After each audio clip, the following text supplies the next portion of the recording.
Welcome to the second edition of Fight and Talk Wales with myself and John Scriven and our expert guest today, Mr. Jason Cook. And I first want to just give a big shout out to our brand new sponsor of the show, Demon Shields, Wales' leading producer in sports gum shields. So if you need gum shields, check them out on Twitter, check them out on Facebook.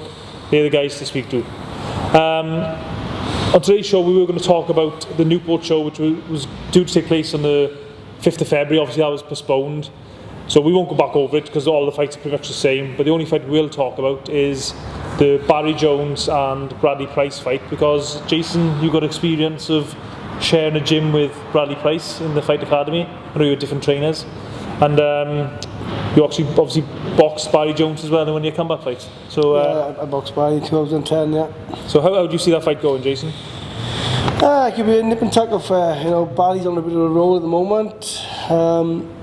Bradley personally I think is a bigger puncher of both, but you've had a bit of wear and tear the last few years, and I think it's going to be an even fight. I think Barry with the boxing skills, and I think Bradley lost him a bit, so I think it's going to be a distance fight, and personally I'm on the fence on that one. Do you think Bradley's the puncher going into this fight? Bradley's definitely the puncher. I sparred with Bradley and he charged the two. I boxed Barrie, albeit we boxed at light welterweight. Barry's probably a lot stronger now at light middleweight, because he was a big boy to fight at light welterweight. But punch power has got to go with Bradley Bryce in my opinion. And also on that bill, which we don't know you mentioned the last time, is Andrew Selby. He's fighting Brett Theodore, I think he's had a couple of wins his last. He's a journeyman. He's had a few wins his last fight, but I believe should Andrew win this, which he should, he's due to fight Charlie Edwards in a possible eliminator for the British title. I think it's early from both of their careers. That would be a big money fight, maybe another 18 months down the line. But as you say, there's not many flyweights about in Britain, and they've got to beat each other earlier. So that's a great fight to look forward to. Yeah, I think with the smaller guys, especially on flyweight and that, there's so few opponents. I suppose in a way it's good for the fans because the guys have got to meet each other early in their careers.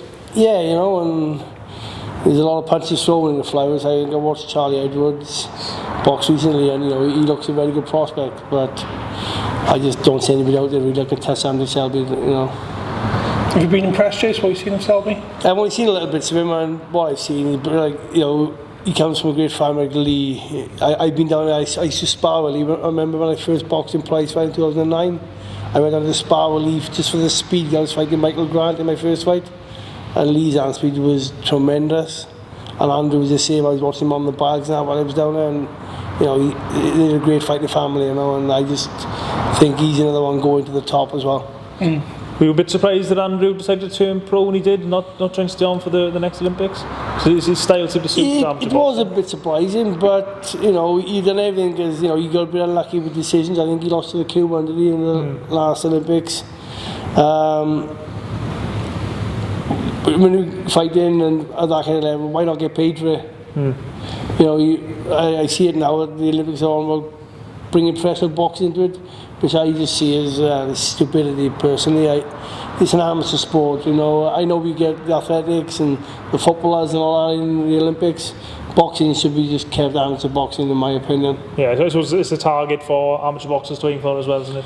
It is, but you got the likes of, I read something last night about Klitschko wants to fight in the 2020 Olympics. He's just got to try to get, I know you can't be over 40 to fight, like he's 43 then, and he wants to fight in the 2020 Olympics. Just stupidity personally, he won it in 96, probably got to prove, Yeah. No, as Ciaran just said, as an amateur, it's something to aim for, and if they bring in the pros, then they're not going to look at the amateurs, even the top amateurs. That's it, that was my goal when I was a kid. Everybody wanted to box the Olympics, and I was very close to boxing myself in '96. The qualifications we had to do them days is totally different to this now. Like now, you get probably 8 chances to qualify. You go to all these multinations where you can qualify. Us back in '96, we had 1 chance, and it was through the European Championships, so you never get an easy draw. In the World Championships, you can get an easy draw. You can box them. The African sides or the South American side isn't so good, but in Europe you've got very good, strong nations, like, you know, especially with like Russia, Turkey, a good boxing nation, France, Germany, outstanding. But with Russia, they were split into like Belarus, Armenia, Azerbaijan. You never had an easy draw. And I remember I got drawn against a guy called Vasalia, who was the world number 2 at the time, and I beat him 7 points to 6. My next fight was against Lucas Konechny, the Czech Republic junior champion, and he beat me 8-7, and that was the end of my Olympic dream, man. So it's tough. Like the Olympics should be just for amateurs and not pros, because like a lot of amateurs will want to turn over sooner, and I think, and you'll see a lot of 18 and 19-year-old amateurs, which you shouldn't. Like I turned pro at age 21. I got offered at 18, but I was a baby, and that's, you know, personally, I think any 18-year-old turning pro now could be a bit silly. Another big fight coming up for a Welsh sort of local level fighter is Robbie Turley. Got an eliminator up in north of England. I think some of you previously boxed, Jace. I mean, Robbie's had it pretty tough for the last few years. Lost his licence, sort of, I think it was a failed brain scan. Had a fight to get it back. You know, obviously he had the fight with Di Davis then, which he lost. But finally he's got this shot, which he's been waiting a very long time for. But it's certainly going to be tough up there, Jace, as you know yourself. It's very hard. I boxed then foot up in the same, I think it's in the same arena really, and they wouldn't even let me into the arena. I was there in my kit bag, and they didn't want me to go into the centre itself, and it's a tough place to go, I think, you know, and very hostile the crowd is. But after the fight, you know, they were great. Probably because I got beat. So, yeah. But you know, the guy's fight as well. I think he's a good kid. I think he's unbeaten. And the guy's fight. I got his stats here. He's Thomas Ward, 5'6", sort of similar stats to Robbie. 16 wins, no losses. We only 1 KO. So the record indicates that he hasn't got a lot of power. Yeah, like I say, Robbie himself, he knows he hasn't got a lot of power, but he is so awkward to fight. I remember watching when he boxed Carl Frampton and made Carl Frampton look stupid on times. And look at Carl Frampton now, like he's one of the best power fighters in the world, you know. Not on Saturday's performance, mind you, but... Yeah. Another thing with Robbie, you only see the best of Robbie when he's fighting somebody good. So, you know, when he fought Spade, he boxed out of his skin. So hopefully if he can fight that fight on that night, I think he's in with a really good chance. I mean, Robbie knows now that this is his chance, and he's got to grab it with both hands, because he's waited so long for this chance. If he doesn't succeed this time, he might be waiting another couple of years. So he's got to take his opportunity, and hopefully we'll see him in a British title fight. Hopefully back down here in Wales, or maybe in Bristol. I know he's protected by the Sanigars and that. So another big show coming up is Merthyr this weekend, headlined by Di Davis, who's fighting a guy whose name none of us can pronounce, from Georgia. You have a look at box record, Jace. You're most educated here, the three of us. Georgie Chiladze. Yeah, it's for the International Featherweight Challenge belt. I don't think none of us are a fan of all these belts, but you can understand why the promoters want to stick a belt onto the show. Belts everywhere these days. I got offered to fight for a Levi belt a few years ago. A Matlin belt. No, but like these Georgians, you know, they're unknown really. They have a very strong amateur side. They used to, but when they turn pro, you don't hear much of them. Like, but I think this guy's got a similar record to Robbie. I think he's around 20 odd. He's about 40 odd. To what? Sorry. To die. Sorry. Yeah. I mean, he's had 20 wins, 20 losses, and Dai's got a similar-ish record. So, in terms of matchmaking, they might actually make a good fight. I think Dai's record is probably misleading to what he really is, you know. And I think he's on a bit of a roll. He's, like say, beating Robbie. That's a good win on his belt there, you know. Because, like I say, Robbie has never been in an easy fight. You know, he was unlucky against Jamie Arthur in the prize fight, you know. And he's never ducked nobody. That's the thing with Robbie Turley. Yeah. And like I'd like to see him in his fight with Ward. I think it's going to be very tough, especially fighting away from home in a very hostile crowd, because, you know, the Sunderland, a bit of headers up there too, you know. I spoke to Dai about 3 weeks ago on the build-up to the fight. Fantastic shape. Honestly, if you've seen him, you think he's a world champion. Always in the gym. He works as well on the scaffolding, so he's in great shape. And he really wants this he still runs a crack at the British. Yeah, I think that's the big dream for Dyer. That's the. I mean, Dyer, I don't know how much he's getting paid for this. It was probably not a lot of money. So he's just doing this because he just loves boxing and he wants to just, I think, go out claiming to have a British title. Yeah. And I'd love Dyer because he's such a lovely guy. I mean, you know him better than me. He's such a lovely guy, and it'd be great for someone like Dyer who's done so much for British boxing, always jumped in as an opponent at the last minute just to save shows. Yeah. It'd be great if somebody like him could fight for that British title and fingers crossed win it. Yeah, definitely.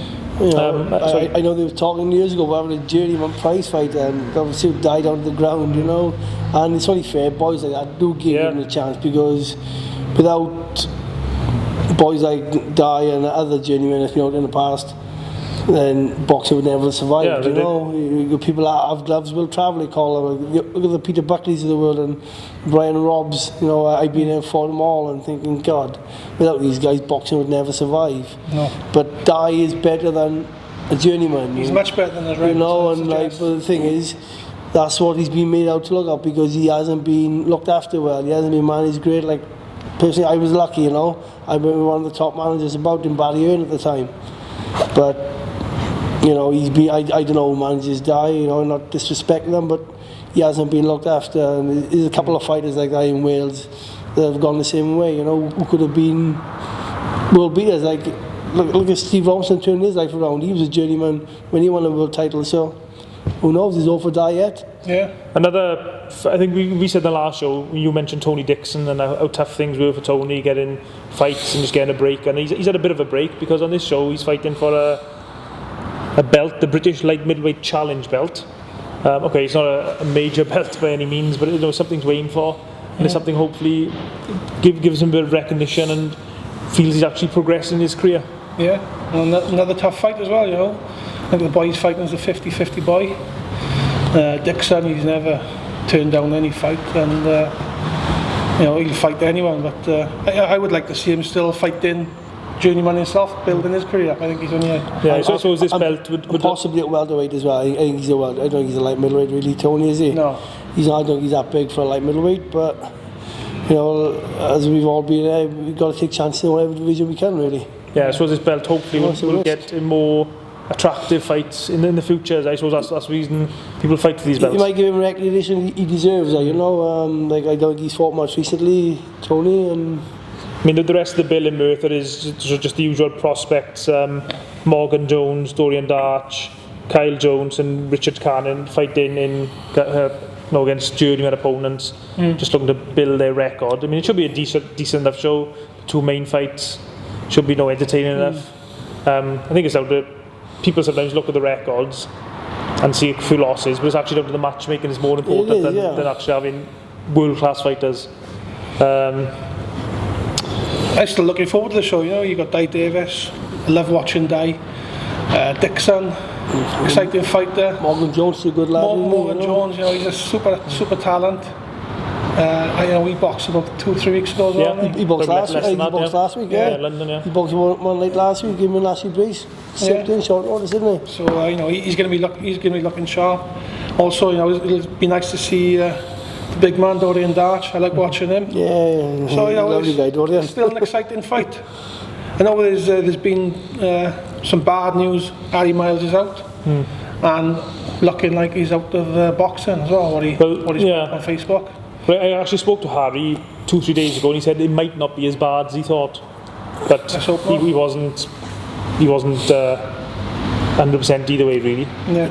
It'd be nice to see Harry back. He's one of the characters of the game, really. Yeah, yes. Like, boxing needs characters, Yes, it does. Like, people say they don't like Tyson Fury, but he's a character. Without characters like him, and boxing no good. Like, the heavyweight division got so boring with Klitschko and everything. But now you got him along, Deontay Wilder, and now we got Andy Joshua on the scene. It's great. Like, we got a little update on Jamie Arthur as well, Ciaran? Yeah, I think I spoke to Jamie. He's injured his hand. So, I mean, he said it's not worth him in boxing with an injured hand. He said for a major fight he could probably fight, but for a journeyman fight it's probably not worth it. But he said he is hoping to be possibly in action towards the end of May. I did initially I think he was going to go for longer than that, but he said that May is a possibility. I don't know who's going to show. I spoke to Jamie last week, and asked him why he was fighting, and he said it's an old injury, a little fracture in his hand, and as you know, Jamie got his own business and things. It's just too much of a risk to take a fight like this.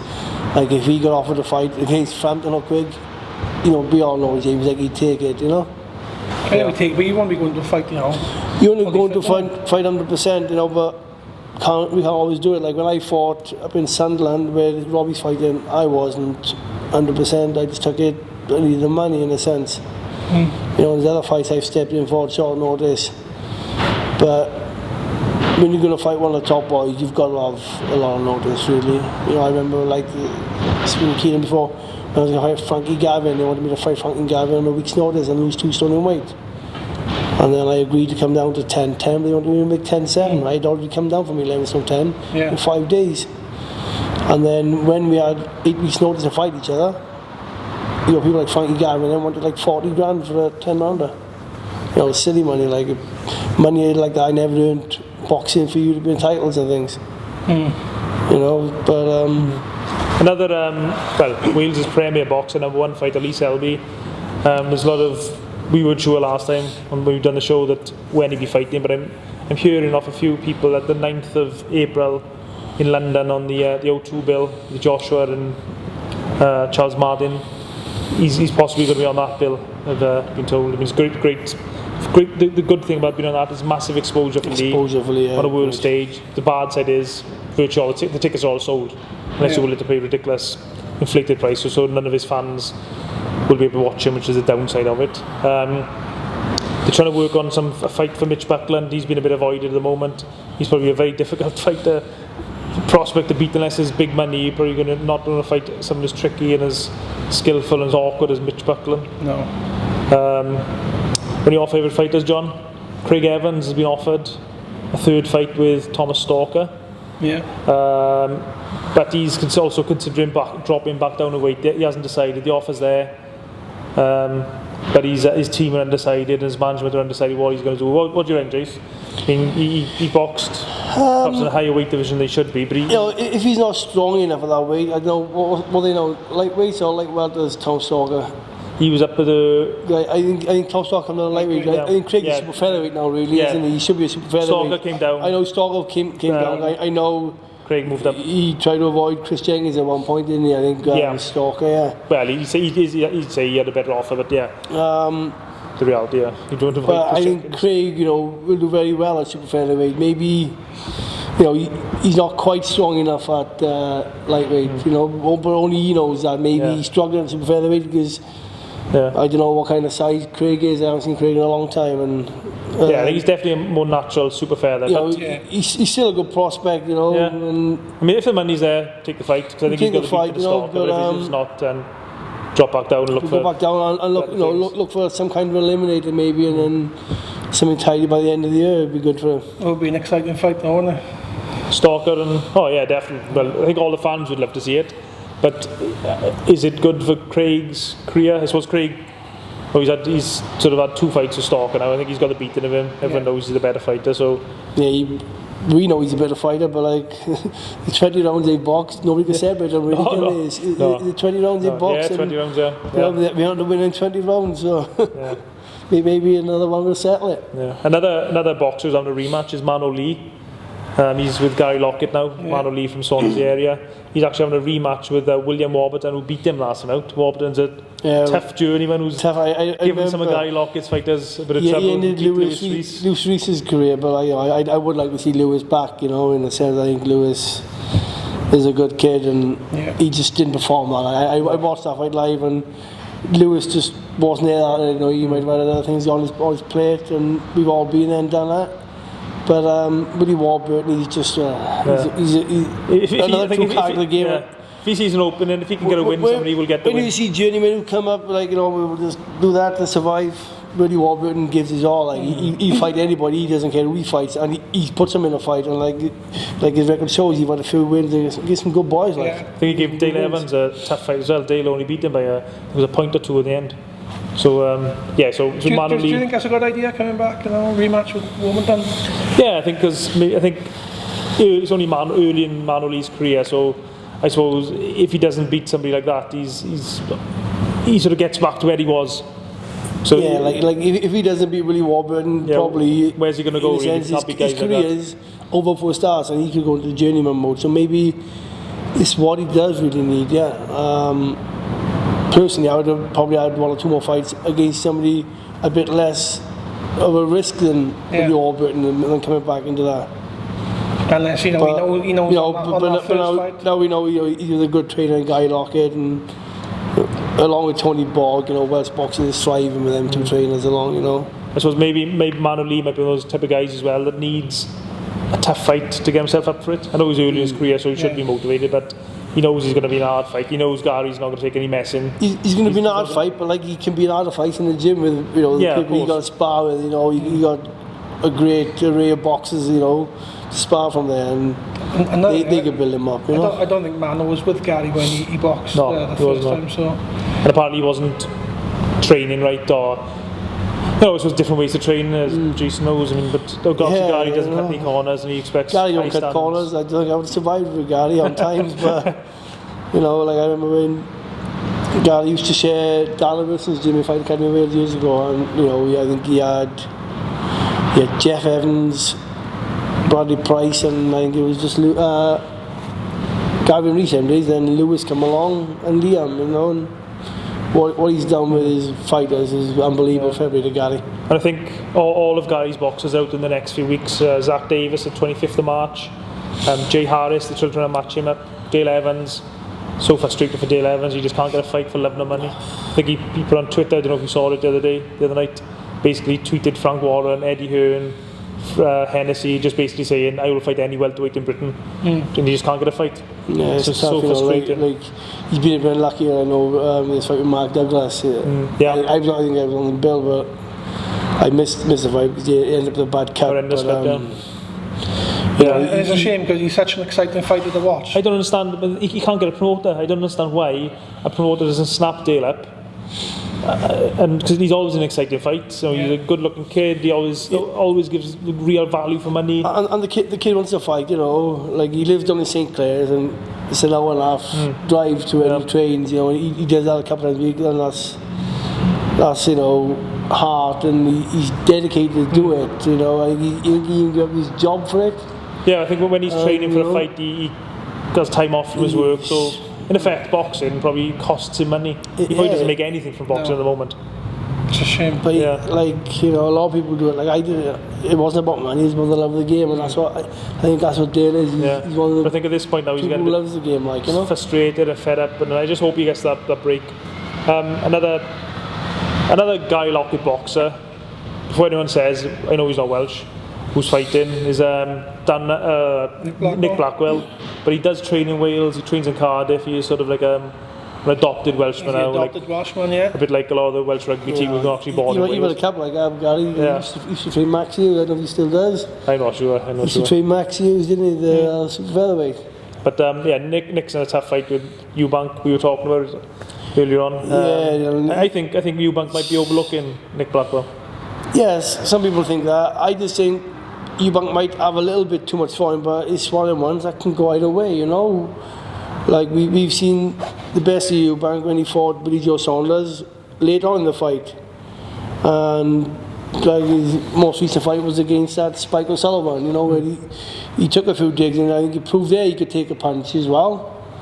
But really, Spike O'Sullivan, I think he just turned up for the money. He just wanted like a one big game maker. Whereas Nick is, he's going to be training hard for this. And personally, I'm on the fence on that one. Yeah. Watching an interview with Gary Lockett, he was saying that he thinks Nick Blackwell has got the edge in power. What do you think of that? Yeah, I think so. Yeah, I think Eubank, when he fought Spike O'Sullivan, he was able to just basically plant his feet and load up because Spike was being so ineffective. Spike wasn't even throwing the jab. The only time I really seen Nick Blackwell's power was when he beat John Ryder, was it? Yeah, John Ryder. That was an upset. That was a big upset there because John Ryder, people praised him up so much, and thought he was the next best thing. Yeah. I think Nick was actually, made him look stupid. Well, Nick was actually behind on points in that fight. I think he managed to pull out the big shot to turn around. The big shot to turn around, and John, was in serious trouble and made the right decision. But You saying now that he's got more power than Eubank.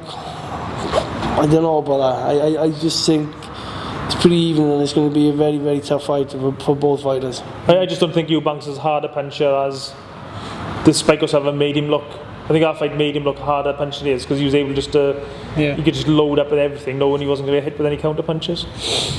John, I believe we mentioned Chris Jenkins last time we done the show. I believe you have some news for us regarding a new trainer for Chris. Yeah, Chris has now gone down with Gary Lockett, which I think is a good move.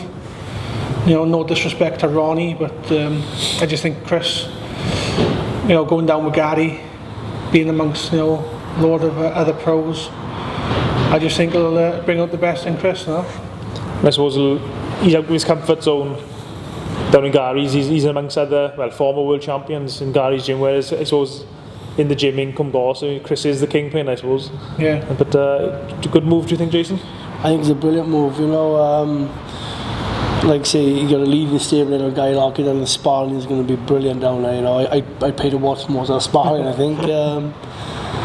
But no disrespect to Ronnie, but Ronnie done all he can with him, I think, and it's just time for Chris to move on now before he gets a bit too late in his career, and then he'd be wondering, what if? Yeah, why didn't I? We've all been there and done it, and you just can't have any regrets, and I just think it's a great move for him moving. Another thing as well, I think he'll have a lot more opportunities with Gary than he was getting with Ron, because Gary's in the know, and That's it, yeah. I think he'll be more busy. Yeah, I spoke to Paul Boyce this week as well, and who's Chris's manager, and he said he's hoping to have news this week about Chris's next fight. So hopefully, maybe by the time this goes out or when you're watching this, we know Chris's next opponent. Hopefully it's going to be something meaningful. Hopefully soon, yeah. Like I say, the kid still got a great career ahead of him. He wasn't at his best the last time against Tyrone Nurse, but I think the kid got a great future ahead of him, and especially now he's got a guy Lockett who will shape him up that a little bit more. He wasn't that active, was he, neither last year? How important is that, Jace? You've got to be active. Like I've been there where you've only had like 2 fights in the year, and it's very tough. And not the money, obviously you've got to live, and if you don't work, that's the only way of, I don't know if Chris works, that's the only way of income. It's very tough. You got a young family as well. Yeah. And it's very tough when you just fight 2-3 times a year. You want to be out 4 or 5 times a year at that kind of level, best possible. I know you get people now having to fight every 6 months. If I was getting paid $150,000 every 6 months, I'd be happy too. But when you're not getting paid that kind of money, you need to get out as often as you can, really. Yeah. 2nd of April, 2 Welsh boxers are fighting. Liam Williams is headlining the bill in Harrow up in England, defending his British title, and also on the card is Alex Hughes from the Ronda, one of Wales' best prospects. What do you think of those fights, Jace? Liam, you got people are saying, Mansour, he's nothing. He's a tough lad, I think, but I just think Liam is one of the greatest prospects in Britain at the moment. He's some great fights out there. Personally, I'd put him in with Liam Smith right now. I would, I think. I'm confident in beating Liam Smith. Smith, as we all know, a great boxing family, but Liam has probably got a bit lucky where he is now, and Liam Williams, I just think will beat Liam Smith personally right now. And what about Alex? I know you see Alex on the amateur circuit now and again there, John, probably more than most of us. Like you said, the top prospect, I'd say, the best prospect in Wales at the moment. Really excited about this kid. And looking forward to seeing him out. And people tell me that Alex, he's difficult to look good against. People who spar him say when you watch him spar, it just looks like 2 guys sparring. But people tell me Alex is so difficult to look good against. And so difficult to spar against. Personally, I haven't seen Alex. I've read a lot of good things about him, and there's never been a bad word said about the kid. Like, he just seems like on his game in every fight. But it'd be nice to see him on the bill now, especially a big bill like that with Liam Williams defending his title on Box Nation as well. Yeah. And the other big Welsh fighters, still no news out, unfortunately. Enzo Macronelli, it's a bit frustrating for him, waiting for a big fight. I mean, when I spoke to Gary Lockett a few days ago, he said the Mackenzie rematch or 3rd fight was mentioned, but I think Enzo, he wants something a bit more than that now. He wants a world title fight. Yeah, I know he's staying in shape, and he's always good to go. So if a fight came at 4 weeks' notice, for example, or 5 weeks' notice, he would be ready to go. Yeah. But he's just waiting to get that another big fight. That's all Enzo really wants now, because he's been there, done it. You know, he doesn't want to fight in these 8 rounders, and I know what it's like, and it's not nice fighting 6 and 8 rounders. Being an undercard fighter, Enzo needs really big fights. So everybody will say out there now, the only big fight out there now they think is Nathan Cleverly, which will never ever happen through the politics of things with, you know, rival promoters. But just out of interest, Jace, put you on the spot. If that fight was to happen, how do you see that going? Cleverly and Enzo.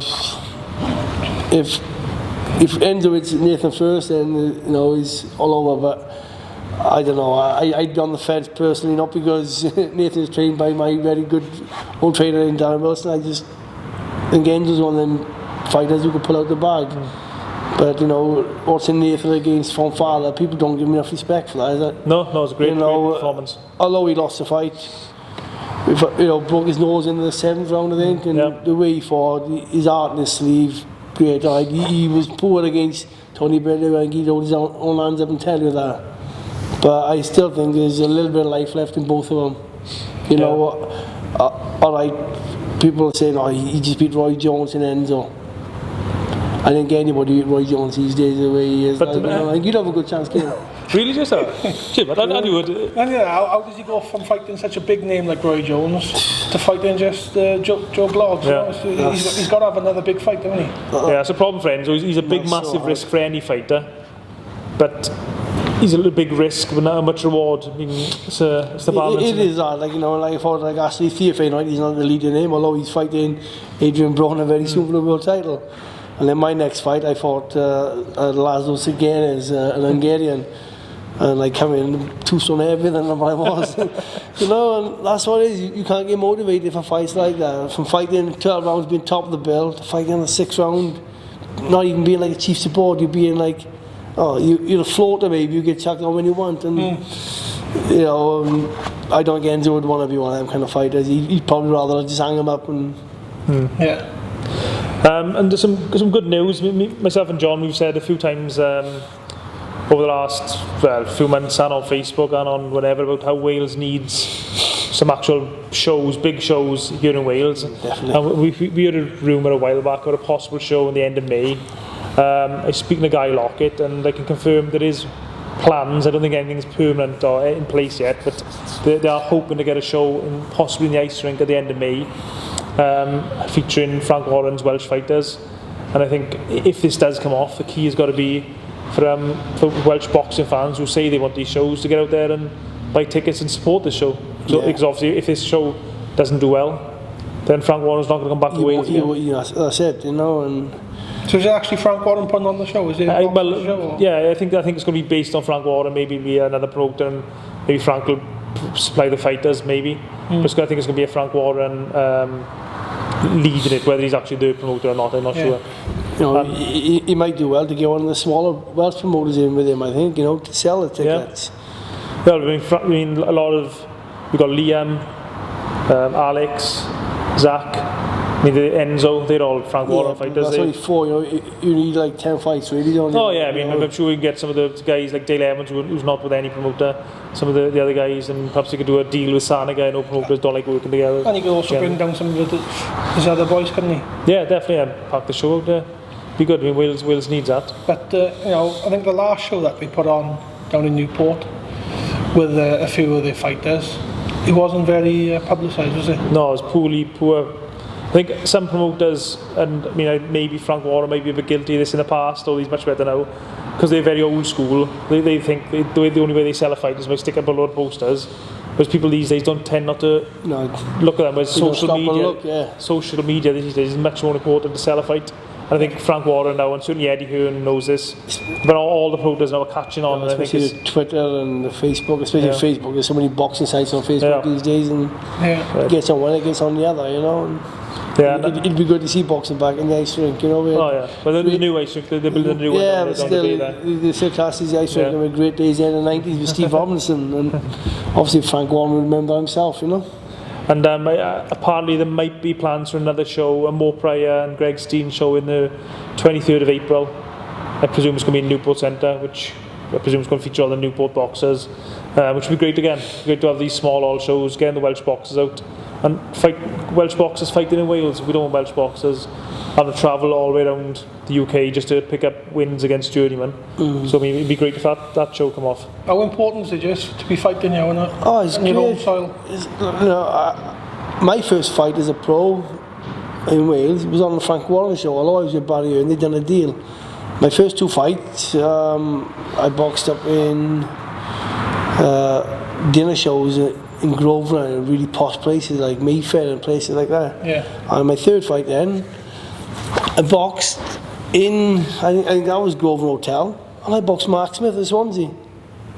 You know, like I remember the crowd saying like, because dinner show and the ties and everything, and they all put in bed and they were, this is real Swansea v Cardiff fight. This is like, you know, and I boxed Mark Smith twice, and twice I boxed him in London.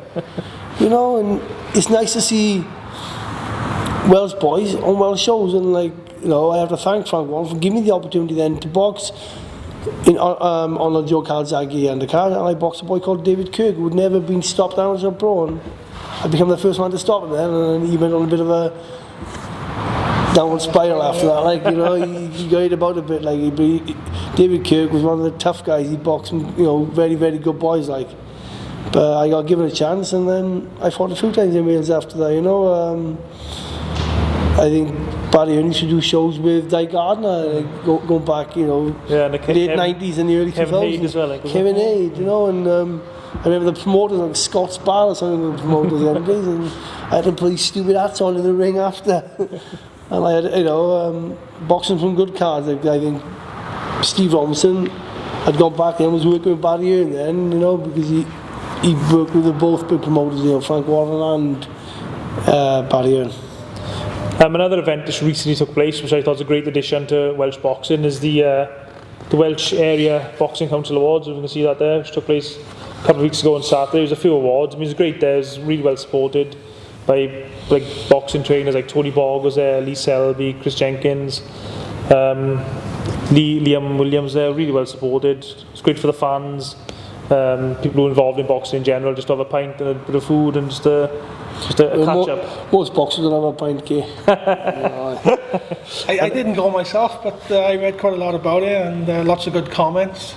It seemed like a good night. Yeah. And, it looks like it's going to be growing and growing, isn't it? Oh yeah, definitely. Yeah. I mean, there's rooms, there's area where they can slightly change it, I think, and improve it. They know that themselves. Yeah, it's only their first attempt. I didn't go either. I knew nothing about it until I think about a night or two before. And but I think the tickets sold. Tickets sold so quickly. What awards? And then I got told I was up for the pie eating award. So John came in second place for that. I think actually the awards were best boxer went to Lee Selby, best prospect went to Craig Kennedy, fight of the year was Bogg, where 2. I don't think anyone would argue those really. You couldn't get in. Did you see that fight, Jess? I see there's a bit of up and down affair, really. I've only seen it on YouTube. I've seen it, and fair play. Like, I sparred with Chris when Chris first came pro. I think I was down in the Fight Academy of Wales, and he tried hitting me bad a bit. He was a Welsh middleweight champion as amateur. He just in pro, and he started whacking me about a bit. I said, exactly, what's happening here? So I thought, here we go. I just popped on the body then, and he didn't come near me after that. You know, fair play. But Chris, you know, I like him as a person. He's doing well. Like, he's doing a little business with his funky pump and that. Yeah. And you know, look how well that's taken off. Like, it's unreal. And for Chris to fit in professional boxing around that as well, great. And you know, Frankie Boggs is a tough guy. I think he might have retired now. No, he's still about. Yeah, he's still opened up one more fight. I know he's a bit quiet, like, you know. Frankie's well on 35 now, and yeah, pretty proud of that, I think, actually. You know, and by the way, you know, these awards, what did you get? Best well dressed or something? Yeah, best dressed award. Best dressed, you know. Scruffy pair of Valley Commandos. Best dressed farm. Best dressed. John, I think you want a Steve Bunce lookalike award. Zach Dingle and the Gingerbread Man. Right, anyway, let's move on. It's more grey and ginger. It was grey. The missus kept it last week, and there was not a sight of ginger, believe me. The other awards on the boxing awards night, before we get in the endless round of banter. Services to boxing was done by Terry Goulding, the middleweight representative in the 52 Olympics. I think his name was Terry Goulding. Goulding, yeah. Lifetime award was Di Gardner. obviously trainer of... well Yeah, deserved. You know, being there. You know, Been a like boxer. when you walk away from a game with what happened with Johnny, like in 1980, and come back with Robbie Regan and Steve Robinson. You know, you've got other boys on the fringe as well. Yeah, great serve at the boxing. Great serve in the boxing. So there was a time before Guy Lockett came around and Tony Borg came around. People like Di Gardner was the only trainer in Wales to keep in, one of the only trainers. Celebrated his 76th birthday, I think, you know. He's 76 one day this week, wasn't he? Yesterday, I think. Yeah, you know, a lovely guy. I remember when I first ever sparred, I was 15-year-old. I know it was different then. We could spar with boys. I was 15 and sparring with the likes of Robbie Regan and who turned out to be a great champion, you know. And Steve Robinson. Me and Steve must have had about 1,000 rounds in the bank, and it's unreal. Obviously, we know about Di and you know what he's done for the game, but a lot of people who have only now getting into boxing on recently won't know much about Di, which is a shame. No, he tends to go under the radar a little bit, doesn't he? Yeah. But the other award was contribution to boxing was Jimmy Bromfield. Yes, Correct, Jason? Swansea boy, isn't he? Yeah, a trainer of 4 British champions, recently been involved in Chris Jenkins. I don't think he's involved in now. And the Hall of Fame, I think they're going to induct so many boxers a year, went to Jim Driscoll, Joe Calzaghe, which nobody can argue with those. No. My name is Donald, no. Well, I was going to add your name at the bottom there, but... Gavin, if you want to get on there, Jason, you have to speak to Winford Jones, okay? Winford, if you're watching this, Jason wants to be in next year's Hall of Shame. You've left me a few times Winford, so I might be able to get on it. I think that about covers it for this month's Fight and Talk Wales. Apologies if we've missed anyone out. It is difficult to try and remember all the Welsh fighters because there is so many good Welsh fighters and Welsh trainers, like with Gary and Tony and all the amateur guys who's just too many to mention. And just a big shout out again to our sponsor, Demon Shields, Wales' premier gum shield manufacturer. Check them out on Facebook or Twitter if you need your Nashas looking after. And thank you, Jason, thank you, John, and we'll hopefully catch you next month for the next edition of Fight and Talk Wales. Where we'll be talking about? We'll be talking about the Kennedy Conquest and Barrie Jones and Bradley Bryce fights, and just a roundup of all the Welsh boxers in action. Yeah.